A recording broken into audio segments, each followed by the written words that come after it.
é o seguinte, eu assisti nestes dias várias lives, inclusive a dos três sectores que a PUB participou, e aí uma pergunta que fizeram várias pessoas, que me pareceu que na verdade não é uma situação minha, mas que recebi, é que tem gente que tem dois tipos de problema.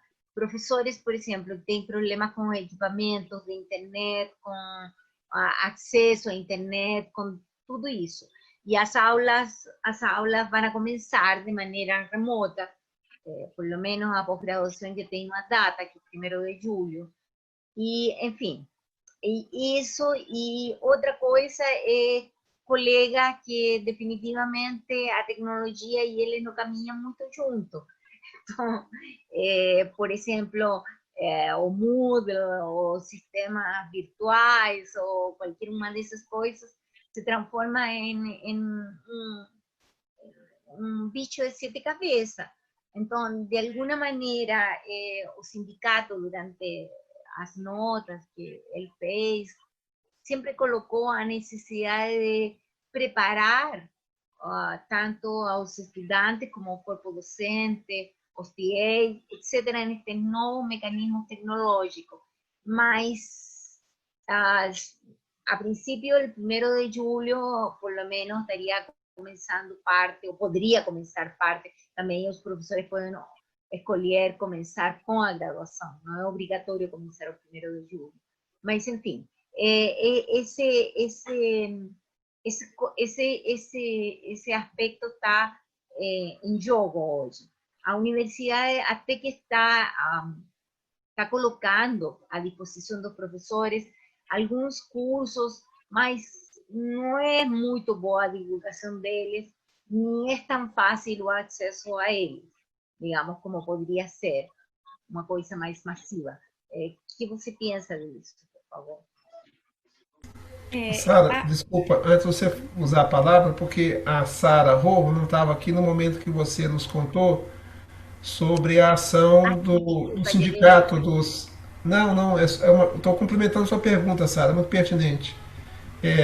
Você retomar aquela informação do sindicato, acho que dos trabalhadores da justiça, né, que reivindicando condições de teletrabalho similares às da CLT e que isso foi negado para a categoria dos servidores. Só para você, porque acho que isso tem a ver com o que a Sara acabou de perguntar e muita gente não estava aqui na hora que você falou. Certo, isso mesmo. O que a gente pontuou?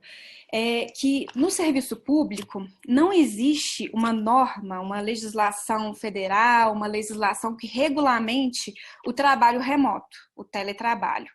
A CLT, no artigo 6º, já tinha alguns indicativos que eram utilizados como interpretação, né, na Justiça do Trabalho, de que é dever, é competência do empregador dar os meios de trabalho para os empregados que estejam em trabalho em home office. Agora, com a reforma trabalhista, veio também uma alteração lá na CLT, permitindo de forma mais facilitada o teletrabalho e colocando para o empregador o dever, né, o encargo de propiciar os equipamentos, a estrutura para os empregados, mas para o servidor público não existe legislação específica. E aí o que eu comentei é que muitos órgãos públicos que regulamentam o tema, por exemplo, a Instrução Normativa 19 da pandemia, trouxe a possibilidade do teletrabalho, mas sem discriminar essas questões de dar o apoio para o trabalhador. E aí eu citei como exemplo uma resolução do CNJ, do Conselho Nacional de Justiça, que regulamenta o teletrabalho para os servidores do judiciário, e lá tem um artigo expresso de que o tribunal não vai arcar com nenhum custo, não vai oferecer nenhuma gratificação, não tem responsabilidade nenhuma pelos meios, de propiciar os meios para o trabalhador exercer suas atividades em casa. Então, se ele tem computador ou não, se ele tem acesso à internet ou não, não é problema do tribunal. o trabalhador que se vire e encontre os meios. Então, assim, é uma orientação totalmente contrária à legislação do mundo inteiro que fala de teletrabalho, porque sempre o encargo é do empregador. Então, a gente tem essa dificuldade no serviço público, na regulamentação do teletrabalho. Acho que é uma coisa muito nova. Minas Gerais, foi na sessão de ontem, se eu não me engano, os deputados aprovaram uma legislação para permitir o teletrabalho para os servidores estaduais de Minas, que ainda não existia também, e uma legislação assim, que é uns 2 artigos falando de questões gerais, não regulamenta nada. Então é uma coisa muito nova e eu acho que cabe muita discussão, cabe muita atuação do próprio sindicato, junto à reitoria, na perspectiva de atuação administrativa. A gente pode pensar também ações judiciais sobre o tema, porque o tema é muito fértil e não tem a regulamentação que deveria.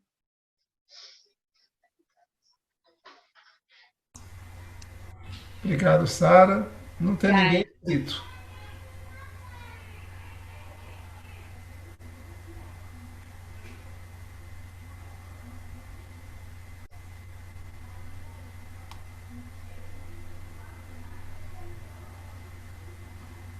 Estamos sem inscrições. Quem não falou ainda, Maria Auxiliadora, Rita, Cláudio Clear, Rubens, Lúcia Porto. A Lúcia caiu, não está mais aqui não. Colegas podem fazer comentários, perguntas, não precisa ser perguntas também, pode ser comentários também.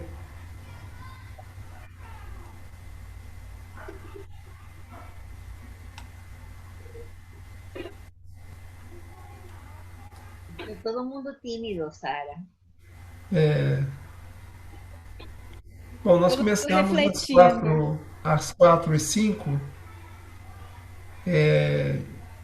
Vamos colocar um teto. São 5h19 agora, a gente termina às 5h30. Se ninguém quiser fazer uso da palavra, eu gostaria de fazer alguns comentários. Então, acho que eu estou com a palavra. É um momento difícil, desafiador, né? Gostei das propostas que Sara trouxe, as contribuições dos colegas, esse estudo comparado, né, de direito comparado, estudo de direito comparado, eu acho muito pertinente. Acho que a gente pode também voltar a fazer contato com Maria Lúcia Fatorelli e fazer uma ação específica, né, para poder intensificar não só essa campanha de taxação das grandes fortunas, a qual a gente já aderiu por meio da última Assembleia, mas também essa denúncia, né, da EC 106, da PEC 10, né, que a gente tem que insistir, né, nessa tecla de que existe um diagnóstico errado em relação aos problemas econômicos brasileiros, um receituário ultraliberal que nos tempos de pandemia nos torna novamente uma exceção, lembrando que o Estado brasileiro é o único que tem na sua Constituição uma emenda,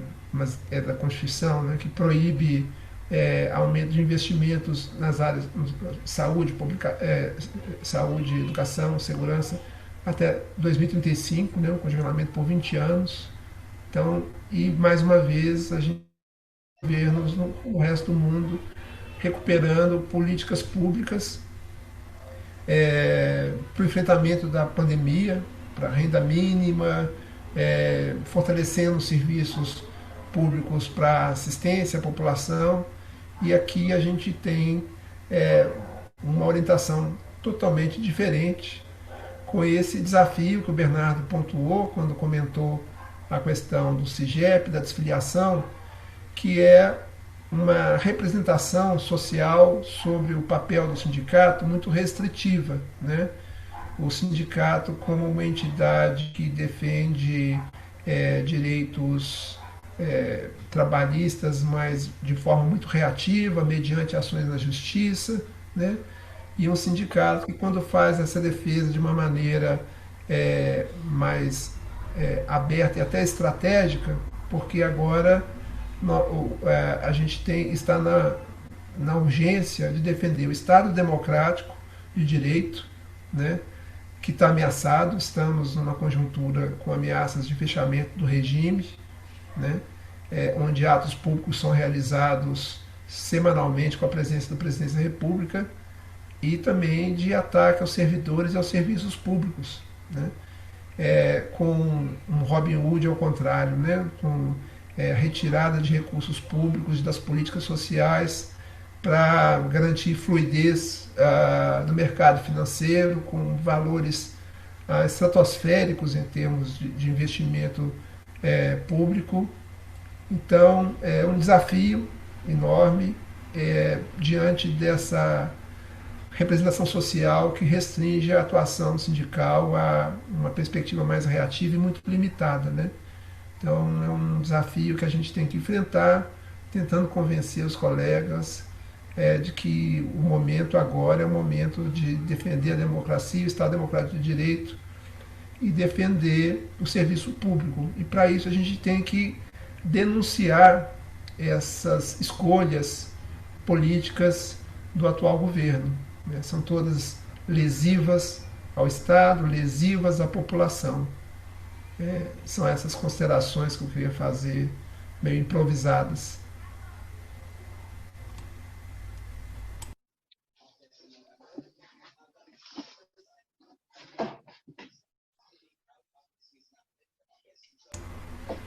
Bom, Gente, se a gente não quiser. considerações Eu ia finais falar o também. seguinte: ninguém quiser fazer uso da palavra, eu vou passar. A Sara me adiantou. Desculpa, Sara, eu ia dizer justamente que eu ia passar a palavra para você fazer as considerações finais. E aí nós temos aí até um tempo razoável, são 7h22 agora, para o nosso teto de 5h30. Por favor. Pois é, como considerações finais, eu penso que é isso. As opções políticas, né, estão muito bem postas e esclarecidas. O servidor público, ele é a bola da vez, né? Todos os discursos, todas as propostas para uma suposta superação da crise, mesmo a sanitária, né, que precisa de serviço público, que é prestado pelo servidor público, vem na diretriz de que tem que ter menos serviço público e, por outro lado, menos servidor, menos direitos aos servidores públicos. Então, acho que o primeiro passo, e aí o APUB sempre à frente, né, nessas iniciativas, é de conscientizar mesmo a própria categoria. Sabe, Helder, é engraçado, o meu escritório é especializado em direito de servidor público, eu fiz mestrado, estou fazendo doutorado na área de servidor público, eu só estudo servidor público, e muitos servidores públicos não se identificam como trabalhadores. Determinadas categorias, e aí eu percebo que quanto mais acesso aos níveis de poder, né, os servidores que estão mais próximos das esferas de tomada de decisão da administração pública, menos eles se veem como trabalhador, porque a gente recuperar a origem, a tradição francesa de Estado e de serviço público, é que o servidor público ele é visto como um órgão do Estado, como uma estrutura administrativa, uma engrenagem estatal, e que por isso, inclusive, justificava o não direito de contrapor ao Estado e aí não permitia direito de greve e de sindicalização. Só com a Constituição de 88 é que o servidor brasileiro passou a ter direito ao exercício da greve e ao direito de sindicalização. Por isso que antes existiam as associações e aí a origem do APUB. Era uma associação, não era nem um sindicato. Porque antes da Constituição de 88 não era permitido isso ao servidor. Então, eu acho que o papel do sindicato nessa dificuldade toda de financiamento, sem contribuição sindical, com desfiliação, é conscientizar a mesma categoria que o servidor público ele é um trabalhador e que se não se mobilizar e não levar essa identidade de trabalhador para a sociedade, todas essas políticas que colocam esse trabalhador como mera rubrica orçamentária, né, como despesa de pessoal, como um número dentro ali do contexto da despesa pessoal, sem direitos fundamentais à proteção do salário, à condição de trabalho, à carga horária, a instrumento de trabalho, etc., isso só tende a se agravar. Então, acho que o primeiro passo mesmo é essa conscientização do próprio servidor, de que ele é um trabalhador, tem que se identificar enquanto tal e utilizar das armas, né, dos mecanismos de luta e de conscientização que, por meio da atuação coletiva no sindicato, a gente vai ter mais possibilidades de enfrentar tudo isso que está sendo posto para essa classe de trabalhadores tão importante.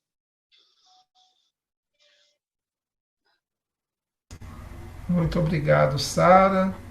Estamos chegando próximos aí do nosso horário de término. Eu agradeço muito a todos os que estiveram aqui conosco. Será que a gente habilita o vídeo e tira uma fotinha só de afetiva para registro? Podemos fazer? Vocês concordam? Está aqui? Tirar o óculos, não. É uma captura de tela, a fotinha. Podemos fazer? Eliezer, Lúcia Fantinel. Saudade de ver, Lúcia. Habilita a câmera. Cláudio Sclier. Maria Auxiliadora. Flávia. Cadê? Tá faltando Maria Auxiliadora, o Cláudio Sclier. Não, habilita a câmera, Cláudio. Vou fazer uma captura de tela aqui. Cláudio Sclier, Lúcia Fantinel, queridos aposentados do IGC. Ah, Lúcia aqui. Vou fazer uma captura de tela. Agora que eu vi a Lúcia, eu vou até aparecer sorrindo. Já fiz, obrigado, gente. Boa tarde a todos, muito obrigado. Foi muito bom. Obrigada. Valeu. Obrigadíssimo, Sara. Valeu, bom demais. Tchau. Obrigado, Sara. Obrigado, Helder. Obrigado a todo mundo. Obrigado, Sara. Obrigado, Helder.